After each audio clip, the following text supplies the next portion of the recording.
Hello everyone. Last lecture में हमने question number 1 का ए बी सी तक कर लिया था। लास्ट वीडियो तक यहाँ तक कर लिए थे। ठीक है, ये पेपर चल रहा है हमारा एमपीएच 003 जो जून 2024 में हुआ है।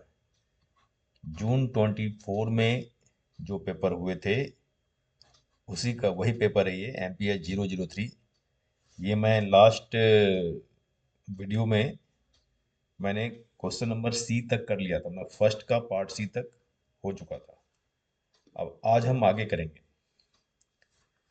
ठीक है, तो पार्ट डी देखेंगे अभी। क्वेश्चन नंबर 1 का पार्ट डी। क्वेश्चन है show that the torque on a current loop placed in a uniform magnetic field is given by vector tau equal to vector m cross vector b। Vector tau ये है torque, vector m है magnetic moment और b है magnetic field. अब इसका ये derivation हमें करना है। ओके, तो करते हैं। क्वेश्चंस आप नोट कर लें, अगर आपके पास क्वेश्चन पेपर नहीं है तो स्क्रीनशॉट लें और क्वेश्चन नोट कर लें। ओके, तो स्टार्ट करते हैं।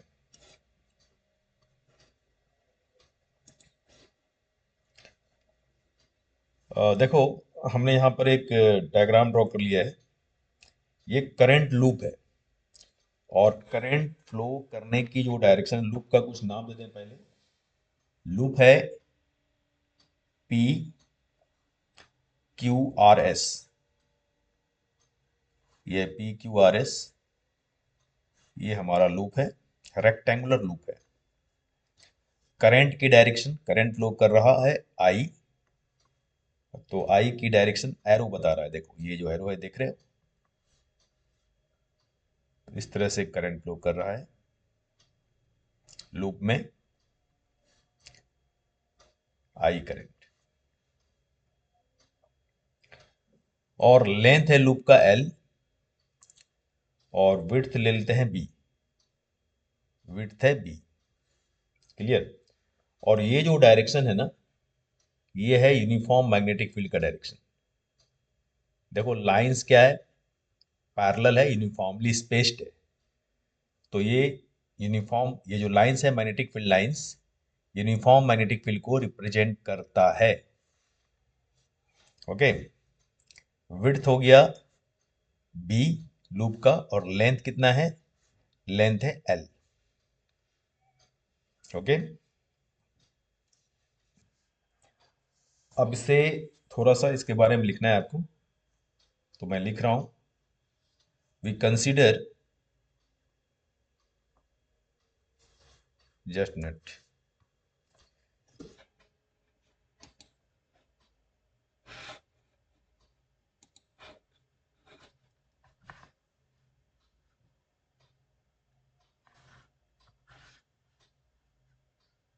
We consider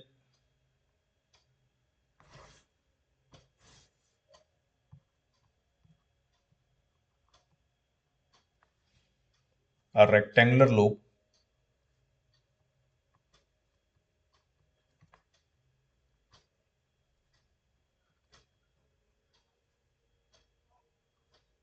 rectangular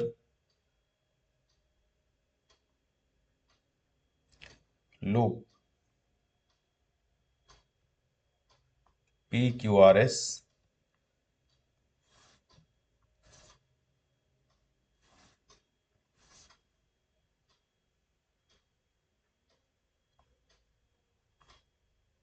carrying current I,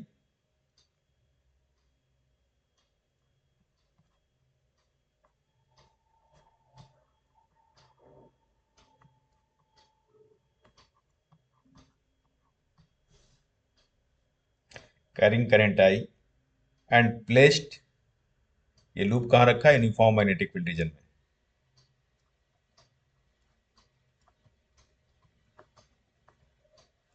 and placed in a uniform magnetic field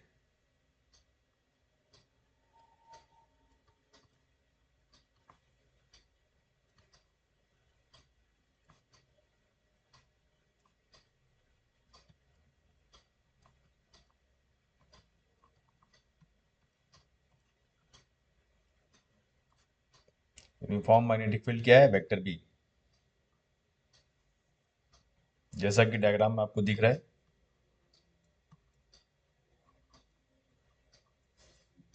as shown in figure.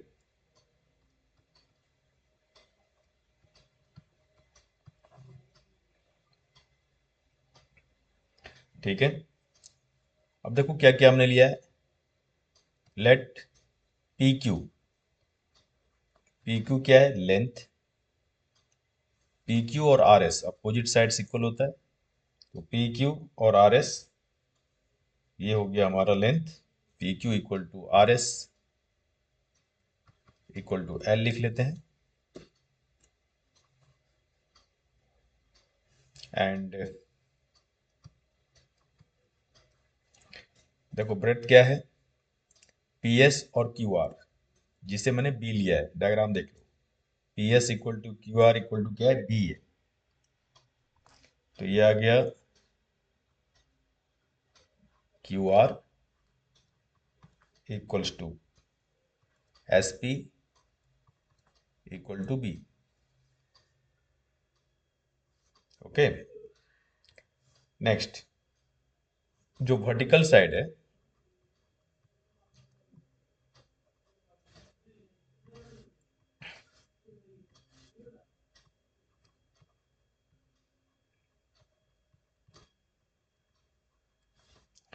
The vertical sides,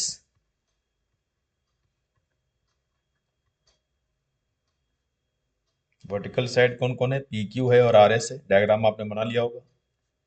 P Q and R S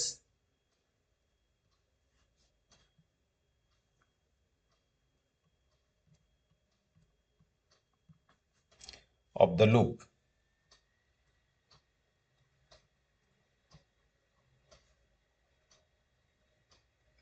Vertical sides PQ and RS of the loop are perpendicular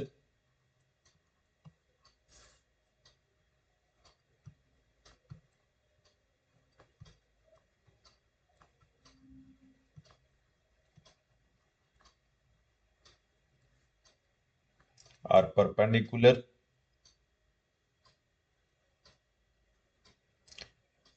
to the field। अभी मैं diagram में समझाता हूँ आपको। Are perpendicular to the magnetic field.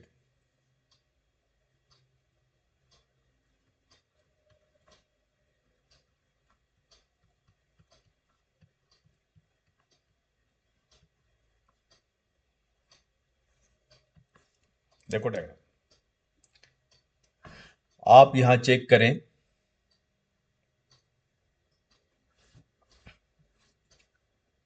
देखिए P Q और R S, ये जो दो साइड्स है, वर्टिकल साइड, ये मैग्नेटिक फील्ड के साथ क्या होगा? परपेंडिकुलर होगा मैग्नेटिक फील्ड के साथ। क्लियर? तो वही मैंने वहां पर लिखा है कि मैग्नेटिक फील्ड और पी क्यू और आर एस, ये जो वर्टिकल साइड्स हैं, ये क्या है? परपेंडिकुलर है।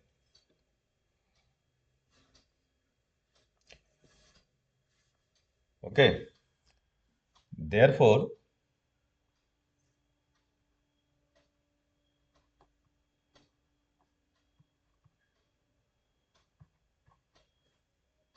therefore the magnitude of forces,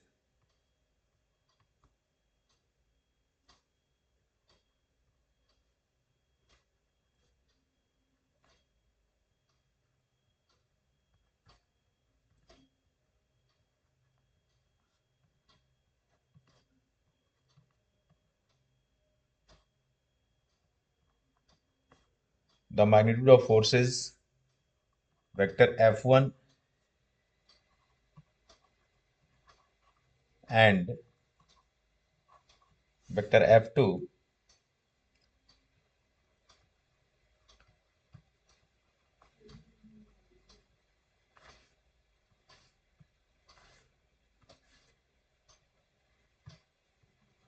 on this vector F1 and vector F2 on these sides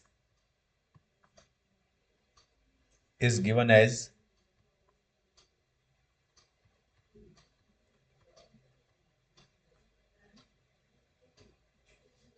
is given as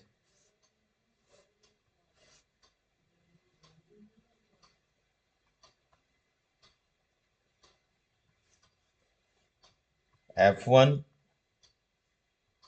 equals to F2 equals to ILB.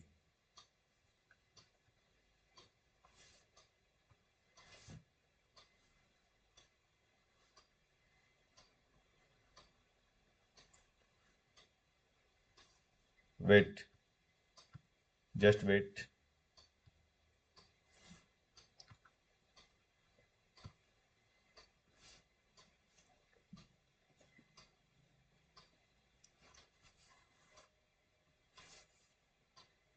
So F1 equal to F2 equals to ILB. अब देखो ये समझो ये आया कैसे।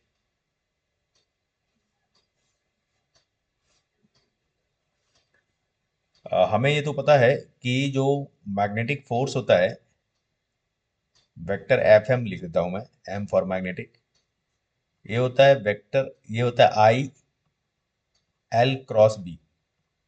ये formula होता है मैग्नेटिक फोर्स का। अगर हमें मैग्नीट्यूड ऑफ मैग्नेटिक फोर्स निकालना हो तो modulus of vector F M क्या होगा? I modulus of L cross B, यही होगा। क्लियर?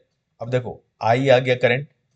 अभी यहाँ पे मैंने क्या लिखा है? यहाँ पे लिखा है कि जो फील्ड है, आप देखो डायग्राम में जो मैंने दिखाया था कि फील्ड लेंथ के साथ, मतलब वर्टिकल जो साइड था उसकी लेंथ एल ही तो है, तो उसके साथ परपेंडिकुलर था। तो मतलब वेक्टर एल और वेक्टर बी, मतलब लेंथ वेक्टर और फील्ड वेक्टर के बीच एंगल 90 डिग्री हो गया, तो ये क्या आएगा? I L B sine 90 degree. और साइन 90 डिग्री का वैल्यू क्या? 1। ये क्या आ जाएगा? I L B. तो इसका डायरेक्ट हम यहाँ यूज कर लिए। F1 F2, F1 है दो साइड पे फोर्स, जो वर्टिकल साइड था पी क्यू और आर एस। तो पी क्यू पे जो फोर्स है वो है आई एल बी, और आर एस साइड पे जो फोर्स है वो भी है आई एल बी, क्योंकि लेंथ तो वही है, सेम है, करंट सेम फ्लो कर रहा है, फील्ड परपेंडिकुलर ही है। ठीक है?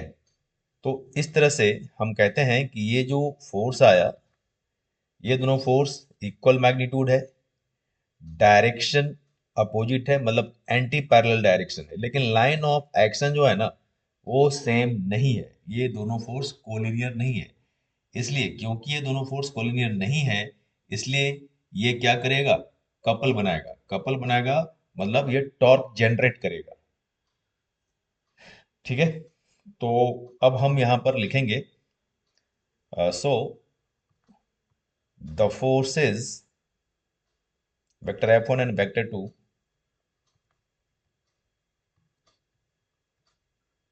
the forces vector F1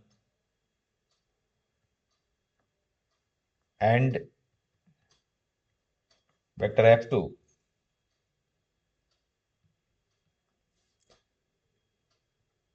are equal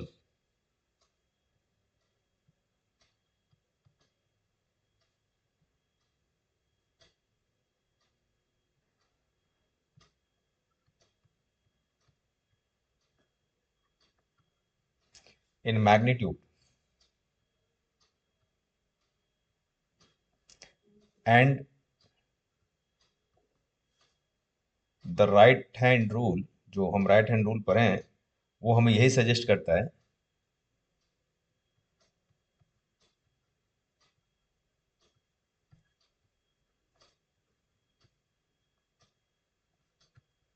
right hand rule हमें फोर्स की डायरेक्शन बताएगा, मतलब वेक्टर क्रॉस प्रोडक्ट की डायरेक्शन कहाँ से पता चलता है? राइट हैंड रूल से।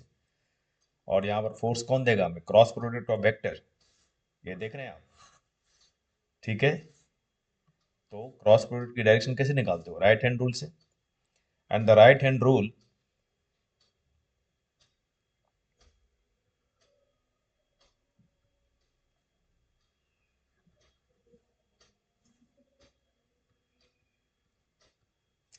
suggest that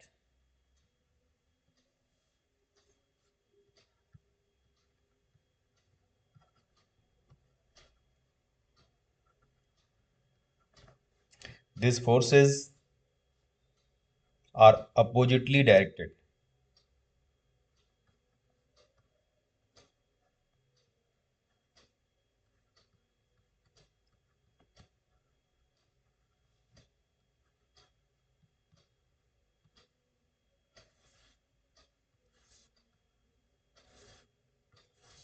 These forces are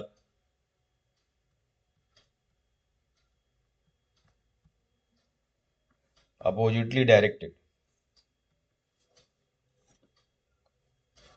However, these forces are not collinear. ये फोर्स कोलिनियर नहीं होंगे, एंटी पैरेलल होंगे. However,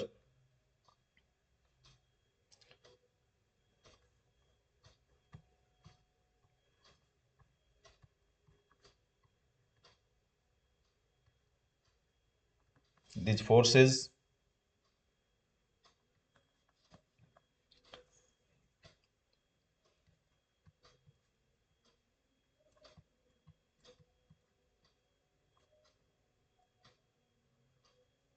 are not collinear.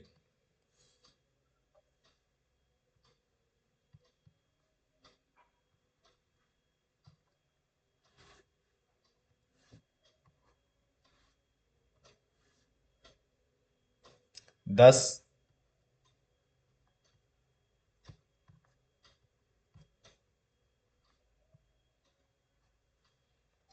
they constitute a couple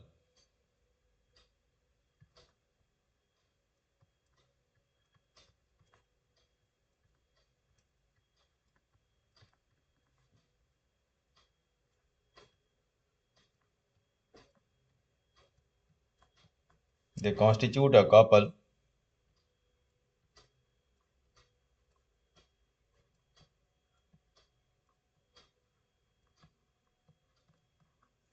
and generate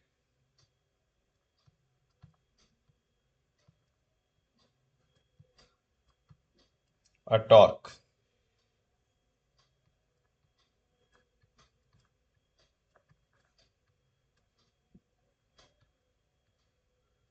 on the loop.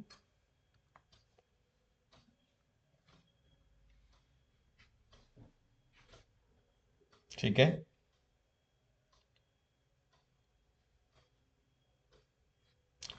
अब हम बात करते हैं जो बाकी जो दो साइड बचा.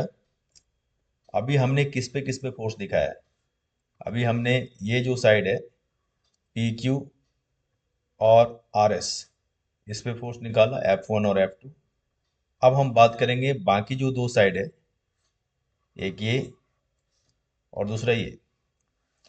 अब इस दोनों साइड पे फोर्स की बात करेंगे. ठीक है. उसे हम मान लेते हैं वेक्टर F3 और F4.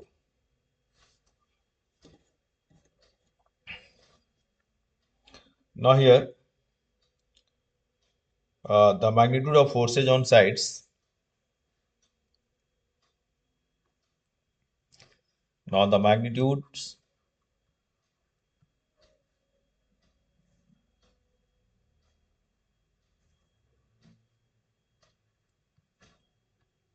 चलो अभी पहले लिखते हैं मैग्नेटिक फोर्स ही लिखते हैं. अभी मैग्नीट्यूड बाद में लिखेंगे. The magnetic forces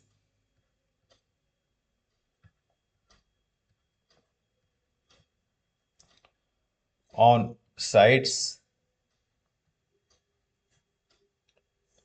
Q R and क्या है, Q R and P S, जो विड्थ है आपका कॉइल का. ठीक है. The forces magnetic forces on sides QR and PS are always act opposite to each other. ठीक है. पहले यहां लिखता हूं मैग्नीट्यूड सेम ही होगा, will be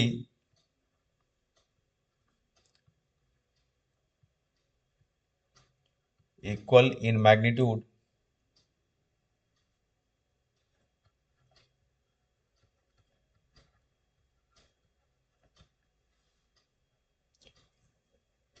and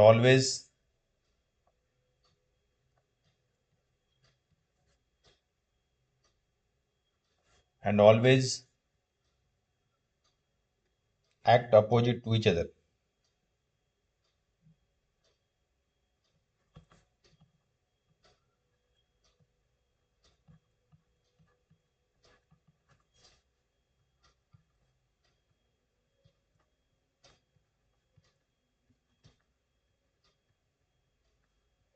Act opposite to each other and collinear at all points.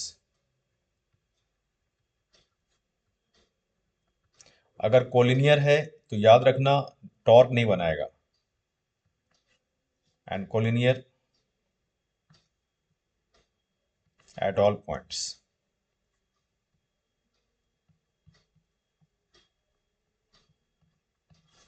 देखो ये जो दो साइड है ना, इस पे जो फोर्स एक्ट हो रहे हैं, ये फोर्स ये है, ये हो गया F3, ये हो गया F4, या इसे F3 लिख लो, इसे F4 लिख लो, और ये फोर्स क्या होगा, IBB। Clear, IBB।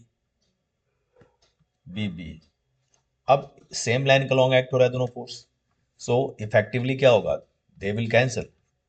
तो यहाँ पर ठीक है, अपोजिट है तो नेट फोर्स जीरो होगा, लेकिन क्या ये टॉर्क बनाएगा, तो टॉर्क भी नहीं बनाएगा। टॉर्क बनाने के लिए क्या होना चाहिए कि जो ये फोर्स जो एक्ट हो रहा था, जस्ट वेट, ये जो साइड था, इस साइड पे जो फोर्स एक्ट हो रहा था वो टॉर्क बनाएगा, ये और ये F1 और F2। ओके, F1 कितना था, ILB, और ये क्या था, ये भी ILB। तो ये टॉर्क बनाएगा, ठीक है। F3 F4 टॉर्क नहीं बनाएगा क्योंकि लाइन ऑफ एक्शन डिफरेंट है। यहाँ पर देखो इन दोनों का लाइन ऑफ एक्शन की बात करूँ, देखो ये जा रहा है, इसका लाइन एंटी पैरेलल जा रहा है, सेम लाइन का लॉन्ग एक्ट नहीं हो रहा है फोर्स। तो टॉर्क बनाने के लिए लाइन सेम नहीं होना चाहिए, लाइन ऑफ एक्शन वो डिफरेंट होना चाहिए। ओके, ये डायग्राम मैंने समझने के लिए ड्रॉ किया है। तो इसका मतलब ये हुआ, कोलिनियर एट ऑल पॉइंट्स मैंने लिख दिया, इसका मतलब ये हुआ कि ये जो है एक दूसरे को कैंसिल आउट कर देंगे, ठीक है। तो यहाँ पर कोई टॉर्क नहीं बना पाएगा, तो लिख लें 10, या देयर फोर कुछ भी लिख लें। This forces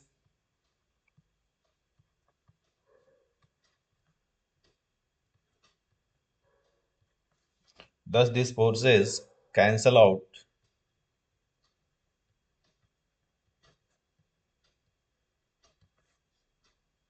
each other's effect। दोनों एक दूसरे के टॉर्क को क्या करे, कैंसिल ही कर, टॉर्क ही नहीं बना।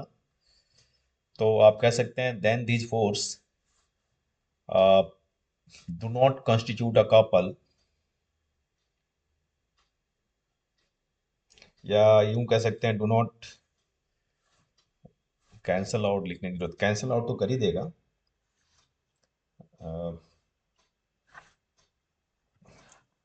क्योंकि अपोजिट तो कैंसल आउट तो कर ही देगा, एंड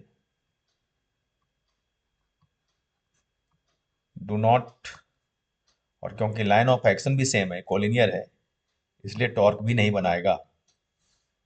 तो they do not give any torque.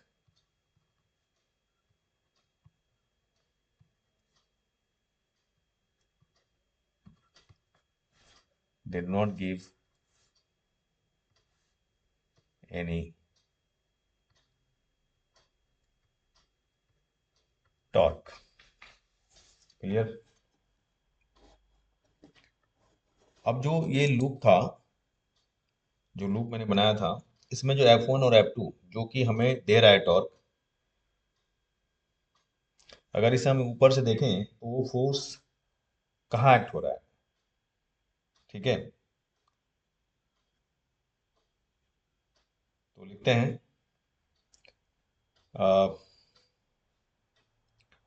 when the loop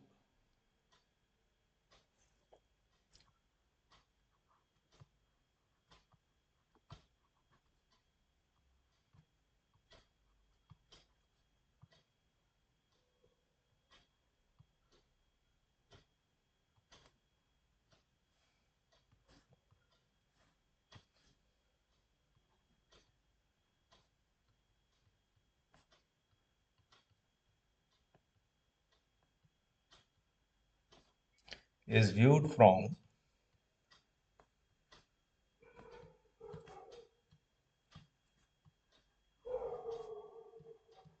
the above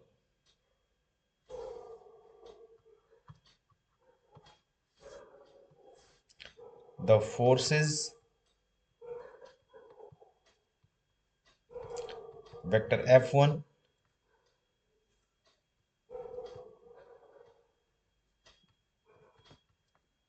and vector F2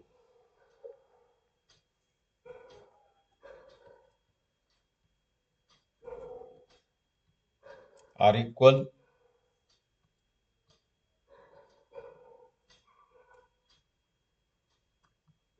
parallel and directed opposite to each other.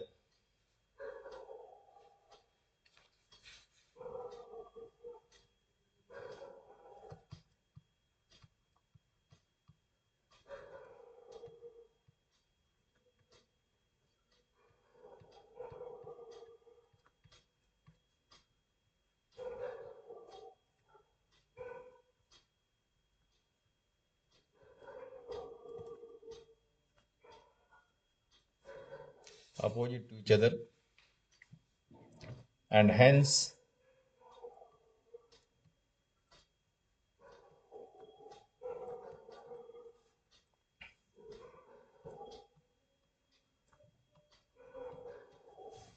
they form a couple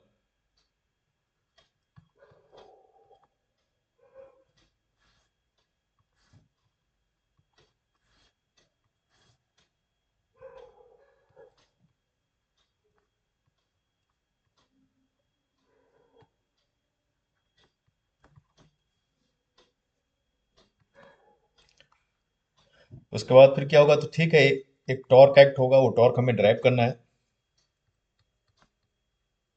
so a finite torque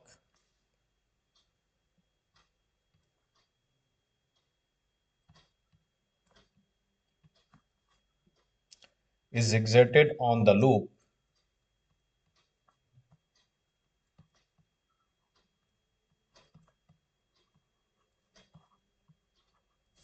is exerted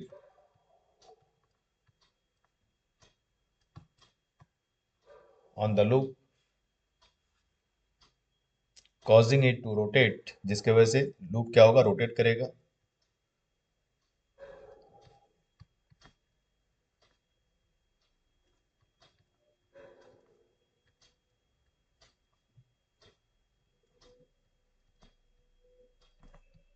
causing it to rotate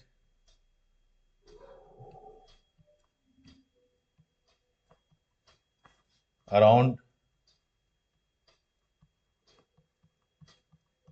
an axis causing it to rotate around an axis in its plane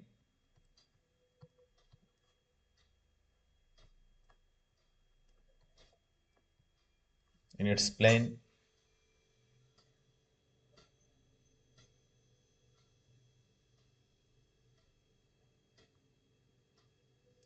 passing through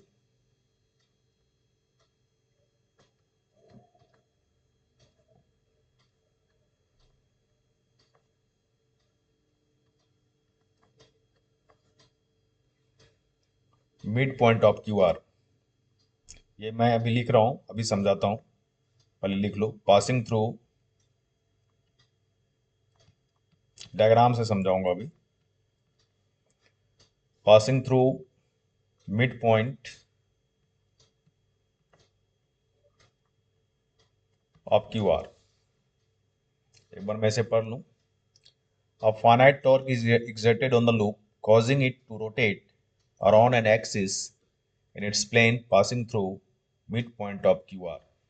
अब इसे देखो जरा, diagram से मैं समझा रहा हूं आपको। डायग्राम ड्रॉ करते हैं पहले। देखिए ये जो ब्रेथ है ना,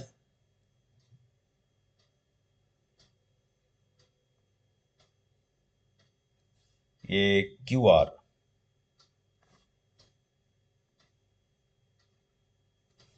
तो जो फोर्स एक्ट हो रहा था, और हाँ ये हॉरिजॉन्टल के साथ हॉरिजॉन्टल लाइन ड्रॉ कर लेते हैं यहाँ पे।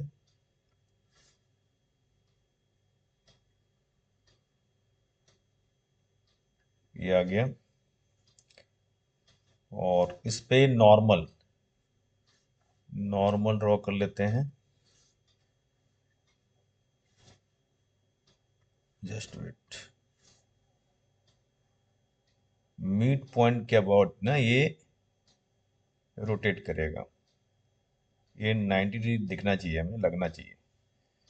ठीक है, तो ये आ गया normal to plane line N and S. अब देखो ये जो एंगल है ये थीटा एंगल बना रहा है। ठीक है, तो अब देखो ये जो एंगल है हमारा थीटा, ये किसके पीछे? अब हॉरिजॉन्टल है, और नॉर्मल का मतलब क्या हुआ? नॉर्मल ये क्या बता रहा है हमें? ये नॉर्मल हमें बता रहा है डायरेक्शन किसका? Normal to plane. प्लेन पे जो नॉर्मल ड्रॉ करेंगे, उस वो जो नॉर्मल है वो फील्ड के साथ कितना एंगल बना रहा है? Theta angle. फील्ड की डायरेक्शन क्या है? फील्ड की डायरेक्शन हॉरिजॉन्टल ही तो है। फील्ड की डायरेक्शन क्या दिया गया? देखो ऐसे मैंने फील्ड ड्रॉ किया था ना, ये फील्ड था, ये फील्ड की डायरेक्शन यूनिफॉर्म फील्ड। तो फील्ड की डायरेक्शन हॉरिजॉन्टल ही तो है। ये है फील्ड की डायरेक्शन, मतलब ये हॉरिजॉन्टल डायरेक्शन क्या रिप्रेजेंट कर रहा है? Magnetic field. ये एंगल थीटा है। अब जो फोर्स एक्ट हो रहा था, तो फोर्स दिखा दो यहाँ पे। फोर्स था हमारा F1। तो रुक जाओ, पहले ये Q मुझे यहाँ से हटाना है। Q कहीं और लिख देते हैं। ये है Q, चलो ये रहने दो।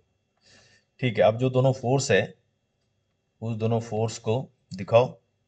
एक तो फोर्स ये दिखा दो जो अपवर्ड डायरेक्शन में लग रहा था, और दूसरा फोर्स दिखा दो आप इस एंड पे। यही तो था फोर्स। ओके, ये था फोर्स। तो ये है वेक्टर F1, और ये क्या है? Vector F2। ये है मिड पॉइंट उस विड्थ का, मतलब QR का। यहाँ पे करंट कहाँ जा रहा है? Current going down. और यहाँ पे करंट R पे, यहाँ पे देखो करंट की डायरेक्शन क्या था? कमिंग अप, है ना, ऊपर की तरफ। देखो डायरेक्शन देखो, इधर देखो करंट ये जा रहा है आप, यहाँ पे गोइंग डाउन। तो डायरेक्शन जो है ना फोर्स का, फ्लेमिंग्स लेफ्ट हैंड रूल से निकालते हैं, या फिर क्रॉस प्रोडक्ट्स निकालो सबसे अच्छा, IL×B से। उससे हमें डायरेक्शन पता चल गया मैग्नेटिक फोर्स का, F1 और F2। यहाँ पे जो डायरेक्शन है करंट का, करंट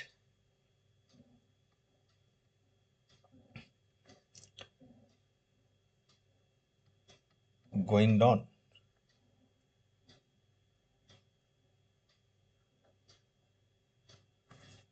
यहाँ पे करंट की डायरेक्शन, करंट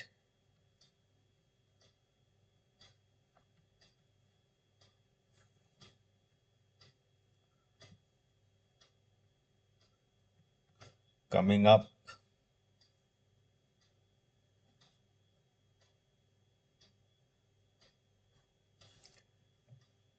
और मिड पॉइंट से Q का डिस्टेंस, मतलब OQ का डिस्टेंस क्या होगा? हाफ ऑफ द विड्थ, हो जाएगा B/2। और OR का डिस्टेंस क्या होगा? ये हो जाएगा B/2, half of the width. Clear है? ये एंगल भी थीटा ही होगा, आप ज्योमेट्री से चेक कर लो। देखो, मैं समझा ही देता हूँ आपको। बताओ, ये एंगल 90 डिग्री है, ये एंगल 90 डिग्री है, और अगर ये थीटा है तो ये एंगल कितना होगा? ये 90 माइनस थीटा होगा। ये एंगल क्या होगा? 90 माइनस थीटा होगा। तो जो एंगल मैंने आपको दिखाया है वो एंगल कितना होगा? आया समझ में? क्लियर? ये एंगल थीटा है भाई, ये एंगल थीटा है। इसे मैं यहाँ लिख देता हूँ थीटा। आ रहा है? नहीं समझ में आ रहा है यहाँ पे? अगर मैं इधर लिखूं समझ में आ जाएगा। ये एंगल क्या है? थीटा है। ठीक है, ओके। ठीक है, तो अब हम यहाँ टॉर्क कैलकुलेट करेंगे। ये थोड़ा सा मैं लिख दे रहा हूँ। ये जो डायग्राम है किसी एक इंस्टेंट पे है। हम यहाँ पर कह सकते हैं एन एन डैश क्या है? एक्सिस है जो नॉर्मल है प्लेन ऑफ द लूप के, जो कि एंगल थीटा बना रहा है। ठीक है, किसके साथ? मैग्नेटिक फील्ड के साथ। यहाँ लिख देता हूँ इसे। At an instant N N dash, ये है एक्सिस। एरो दे देते हैं इक्वल टू, ठीक नहीं लग रहा है। N N dash axis which is perpendicular to plane of the loop, axis normal to the plane of the loop, normal to the plane, normal to the plane of the loop, normal to the plane of the loop, axis normal to the plane of the loop, makes an angle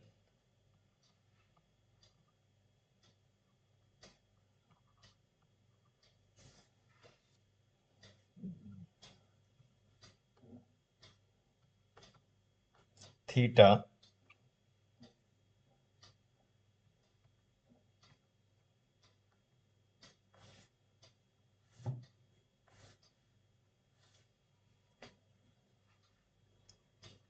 with the magnetic field.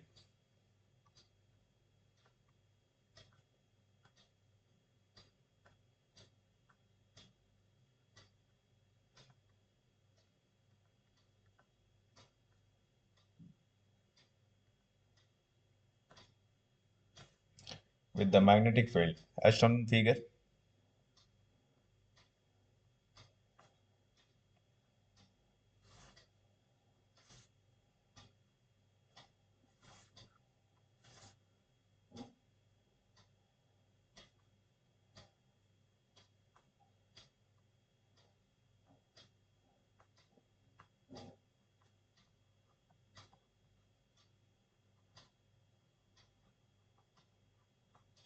As shown in figure.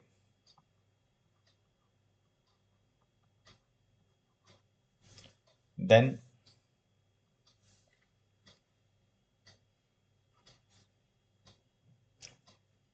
the torque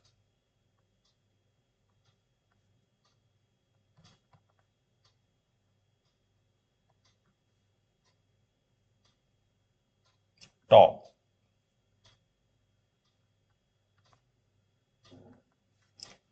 on the loop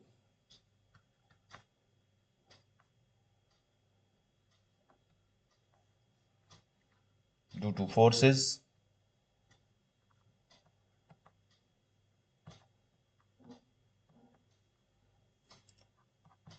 vector F1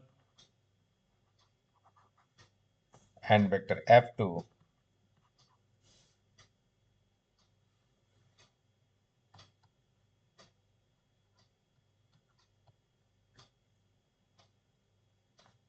is given by,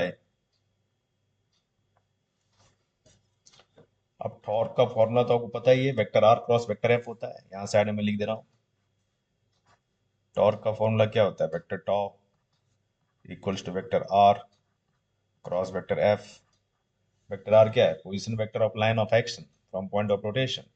अब यहाँ पे torque की direction की बात करें तो दोनों का डायरेक्शन सेम ही होगा। वो क्या अबाउट फोर्स को रोटेट करा दो, बेंड कर दो फोर्स को अबाउट। तो टॉर्क चाहे टाउ वन की बात करें, वेक्टर टाउ वन की बात करें, या फिर वेक्टर टाउ टू की बात करें, दोनों का डायरेक्शन सेम ही है। अगर हम वेक्टर फॉर्म में लिखें तो टॉर्क वेक्टर क्वांटिटी है, एक्सियल वेक्टर है। तो अगर हमें नेट टॉर्क निकालना है तो ये कैसे निकालेंगे? वेक्टर फॉर्म लिखोगे, vector R cross vector F one, okay, plus vector R cross vector F two. Point of rotation क्या है? पॉइंट ऑफ रोटेशन है पॉइंट ओ, मिड पॉइंट। तो मिड पॉइंट से जो पोजीशन वेक्टर है एफ वन और F two का, वो मैंने वेक्टर आर लिखा है। लेकिन वेक्टर आर की मैग्नीट्यूड की अगर बात करें तो वो क्या होगा? B by two, half of the width of the loop. अगर मॉडुलस की बात करें तो ये क्या होगा? Vector tau equal to modulus of vector R, R modulus of vector F one, ठीक है। और एंगल क्या है दोनों के बीच? ये ले लेंगे sine theta. Same here, modulus of vector R modulus of vector F two and sine theta.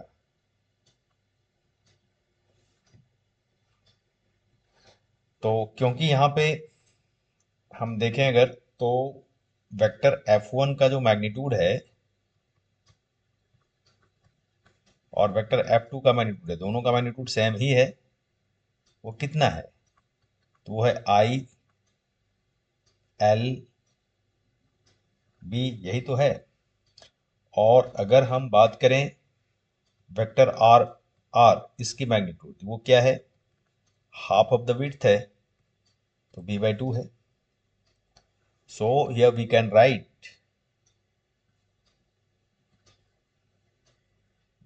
That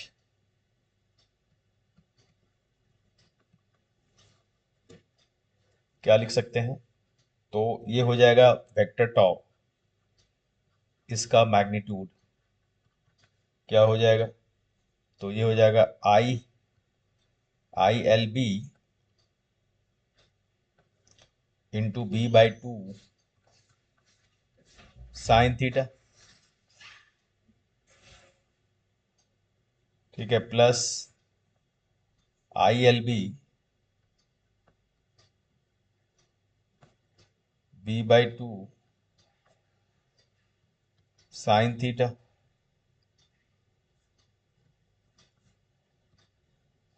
ठीक है। ये हो जाएगा आई एल बी, दोनों प्लस करोगे तो हाफ हाफ वन हो जाएगा, तो I L B into B sine theta आ जाएगा। ये B by two sine theta, B by two sine theta क्या बन जाएगा? बी साइन थीटा बन जाएगा, प्लस हो रहा है ना। और एक और बात, एल इंटू बी अगर हम लें तो एल इंटू बी क्या होगा? Length into width. ये तो हो जाएगा ए एरिया, जिसे हम क्या कहेंगे? Area of the loop.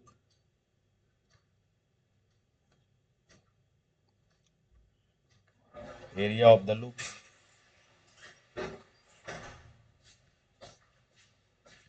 Clear. तो जो टॉर्क आया हमारा, मॉडुलस ऑफ टॉर्क मतलब मैग्नीट्यूड ऑफ टॉर्क, ये आया आई, और एल इंटू बी को हम लिख लेंगे area A, I A B magnetic field into sine theta. तो ये जो हमने निकाला, ये आया मैग्नीट्यूड ऑफ टॉर्क, या magnitude of torque on the current loop, okay. तो नाउ अगर हम सिंगल लूप की जगह पर मान लो कि नंबर ऑफ लूप्स है, क्वाइल क्वाइल के फॉर्म में लूप, तो फिर वहां पे इसे हम कैसे लिखेंगे, कैसे एक्सप्रेस करेंगे? तो लिख लें, if instead of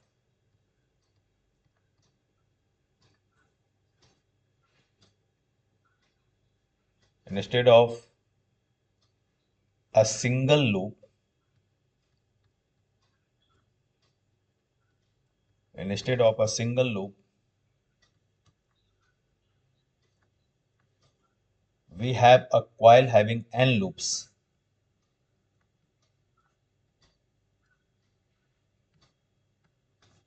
We have a coil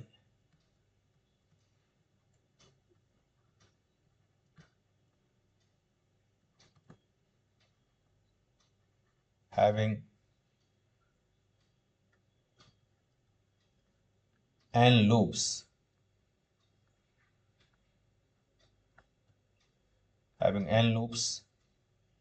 then the net torque is given by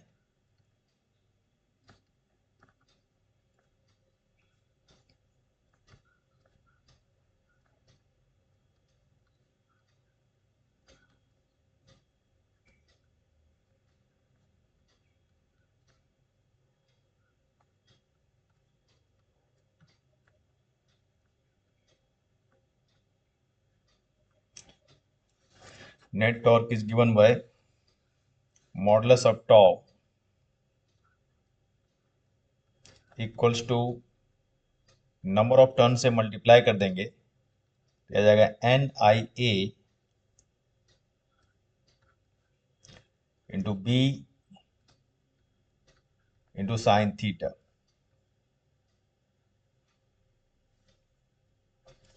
clear हो गया? मतलब ये आ गया आपका इक्वेशन 1, ये आ गया equation 2,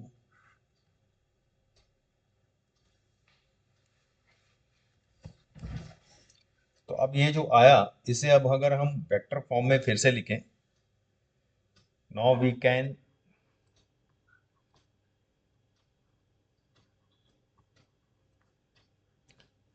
express torque in vector notation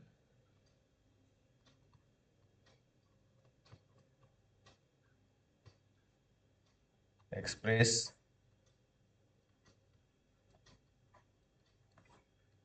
torque in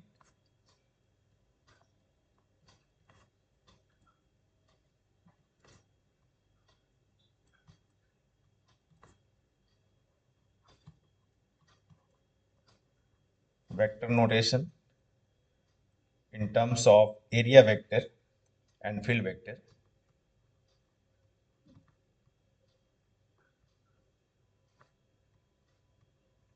In terms of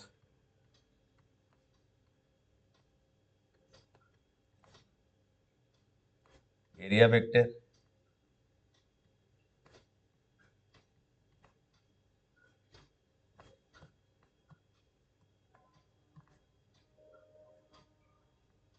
and field vector, magnetic field vector, magnetic यहाँ पे ऐड कर देते हैं।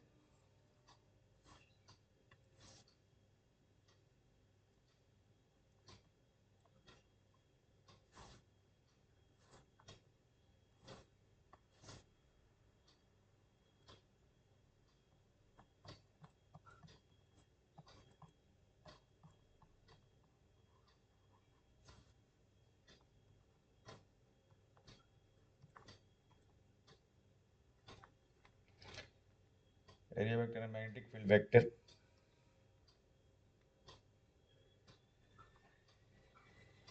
एज, अब हम इसे लिखेंगे वेक्टर टॉ, देखो sine theta, vector tau equal to number of turns के N, current I, area vector vector A लिखेंगे क्रॉस वेक्टर बी। ये आ गया थर्ड इक्वेशन। ठीक है, तो ये जो एरिया वेक्टर है ये तो आप समझ, पहले भी हम ऊपर लिख दिए थे। वेक्टर ए जो है एरिया वेक्टर, मतलब बात करूं मैं अगर इसकी मैग्नीट्यूड की, मैग्नीट्यूड ऑफ एरिया वेक्टर क्या होगा? Length into width, L B, L B is area of the loop. ये क्या है? एरिया है, किसका एरिया है? Area of the loop. ठीक है, नो अब हम बात करेंगे कि एन आई ए क्या है। तो ये से हम कहते हैं मैग्नेटिक डायपोल मोमेंट। ठीक है, ये जो क्वांटिटी है, the quantity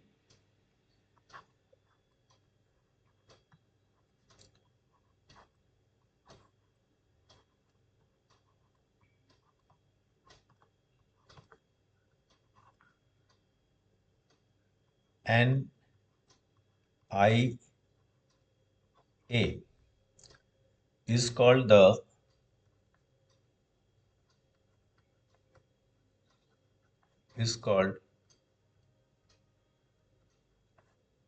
the magnetic dipole moment.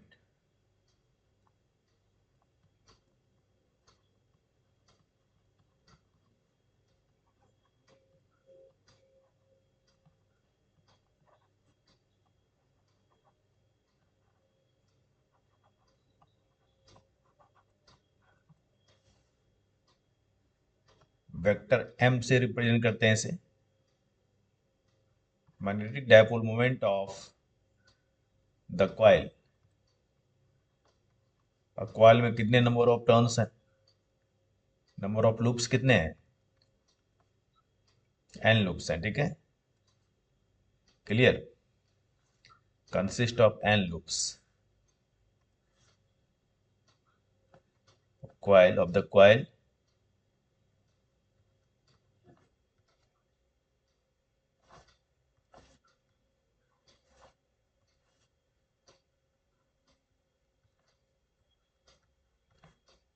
consists of n loops, clear.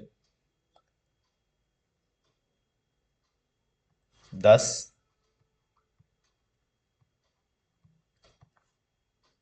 Vector m equals to क्या हो जाएगा, n i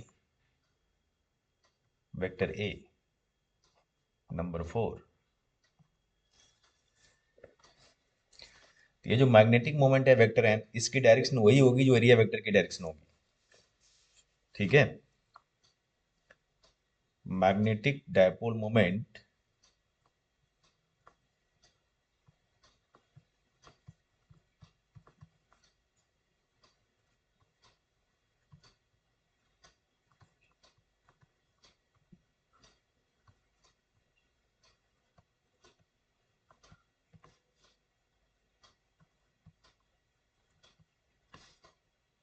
vector m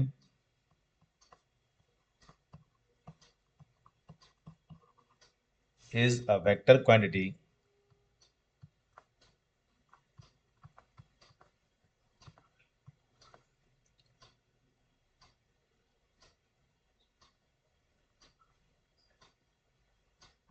and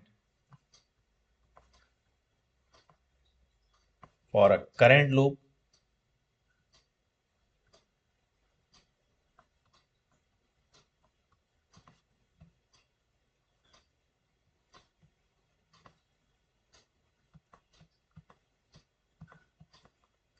its direction is along the direction of the area vector A.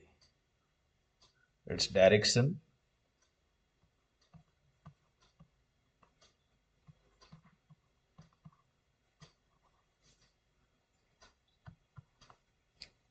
is along the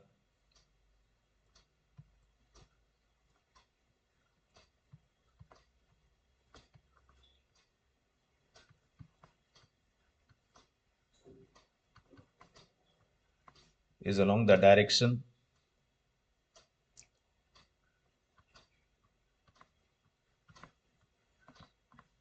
of the area vector.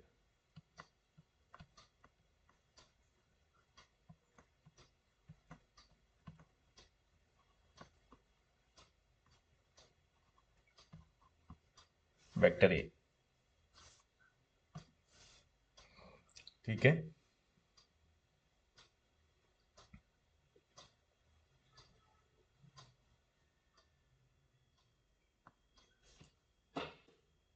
Therefore from equations 3 and 4 दिख रहा है आपको, ये जो इसकी प्लेस पे अब हम क्या पुट कर सकते हैं, वेक्टर m पुट कर सकते हैं।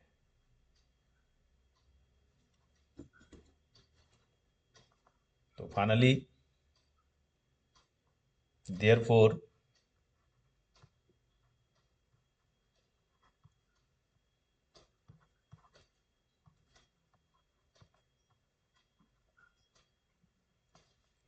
From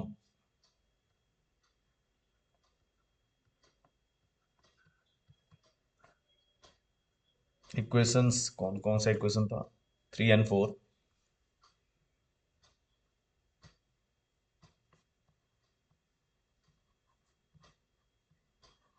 3 and 4,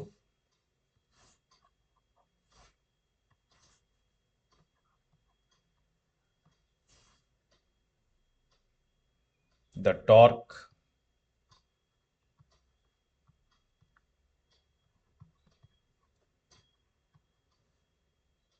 on a current loop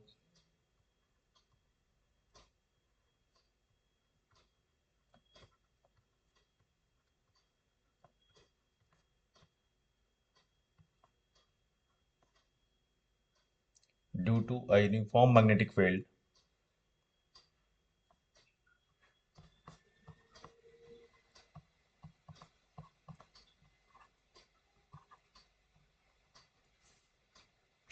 due to a uniform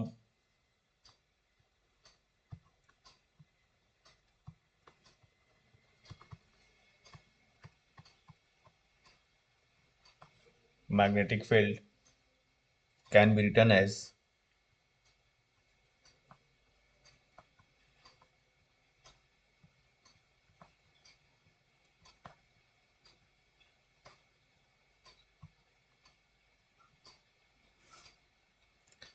vector tau equals to vector m cross vector b। तो यही हमें ड्राइव करना था फाइनली, तो ये डेरिवेशन हो गया।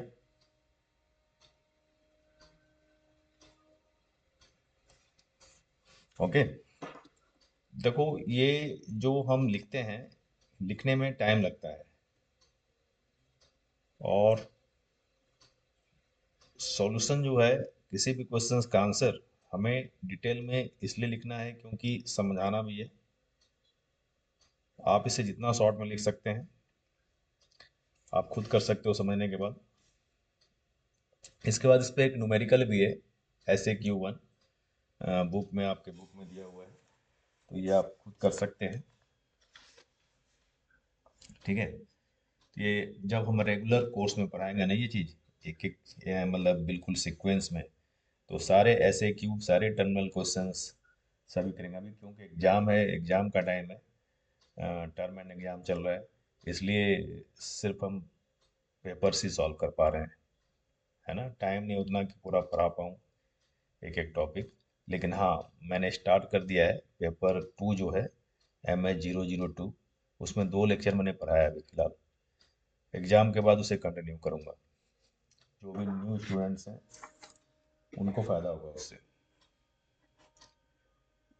ओके, तो ये मैं सिर्फ पेपर सॉल्व कर रहा हूँ एग्ज़ाम की पर्पज़ से। 21 को एग्ज़ाम है अभी, टर्म एंड एग्ज़ाम इस पेपर का, तभी मैं पेपर सॉल्व कर रहा हूँ। ओके स्टूडेंट्स, तो अब हम नेक्स्ट वीडियो में नेक्स्ट आगे का क्वेश्चंस डालेंगे। आज मैंने जो सॉल्व किया वो तो क्लियर हो गया। कौन सा क्वेश्चन था आज? मैंने आज सॉल्व किया, ये डी हो गया, डी का आंसर मैंने लिख दिया। अब हम देखेंगे नेक्स्ट क्वेश्चन ई। ठीक है, इसे मैं नेक्स्ट वीडियो में अपलोड करता हूँ। ओके, ठीक है, फिर मिलते हैं नेक्स्ट वीडियो में। Okay okay, thank you.